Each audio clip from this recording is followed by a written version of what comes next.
Hi, my name is Sean Yoon and I'll be arguing why multitasking is bad throughout the course of this video.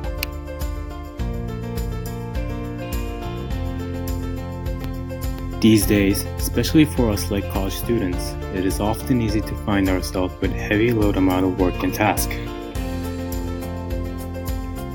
Not only for college students, but when anyone becomes busy and stressed about their work, they often find themselves not having enough time.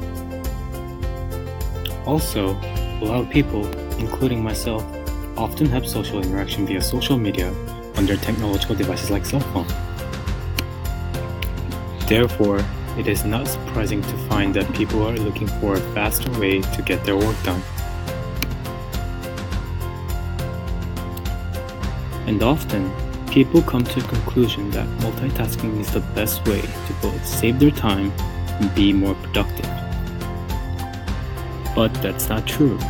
It turns out that multitasking is actually a very bad solution when it comes to being more efficient about how people are putting their time.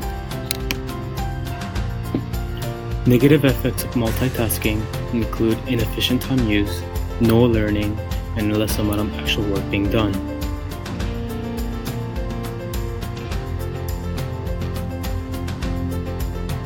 In fact, according to the scholars, David Meyer, professor of psychology at the U of M, asked students to recite the letters A through J as fast as possible, same do the numbers as well. Then, asked them to interweave the two recitations as fast as they can, which turns out that students cannot do such in a short amount of time. He explains that such happens because there is a switching time cost whenever the subject shifts from the letters recitation task to the number recitation task, or vice versa, which is a clear demonstration of why multitasking is inefficient and time cost.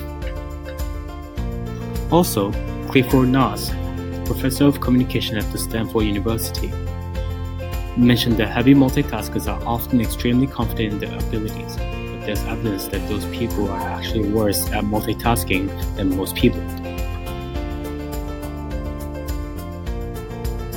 Also, according to the studies, a group of scholars actually conducted an experiment in which it allows students to multitask during their lecture using their laptops. These included texting, doing other works, or completing homework in advance, or even online shopping. The statistical result of the study shows that there is a total of 20% decrease in the GPA, and students tune out that they actually learn less from the lecture. Another observational study was done by scholars, in which they observed students who regularly multitask while they're working on their assignments. It turns out that the time spent on their assignment increased, while the quality of work has only decreased.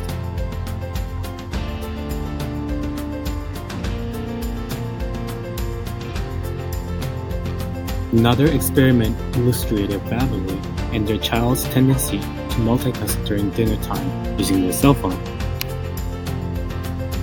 Turns out that more than 90% of the families that were being studied are aware that the child's technological multitasking compromises their attention.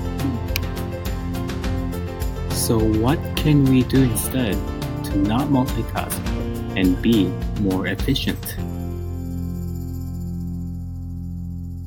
The answer is to focus on one task at a time. In relation to this, Catherine Hales, professor of literature at Duke University, introduced the concept of hyperattention. Note that this is not the same as paying attention to multiple things at once, but rather shifting one focus to another, which keeps its efficiency, but works similarly to multitasking. Also, she defines, and this is what I also recommend to all of you, deep learning, in which you are focused on only one task, both efficiently using your time to complete and learning your fullest so that you walk into it through your working memory and long-term memory, which is ultimately educational and beneficial. In sum, focusing on one task at a time will increase the learning process, increase the amount of work done, and ultimately spend less time completing it. The key takeaways are to focus on one task at a time, try to pay deep attention, and to not multitask. Thank you for watching.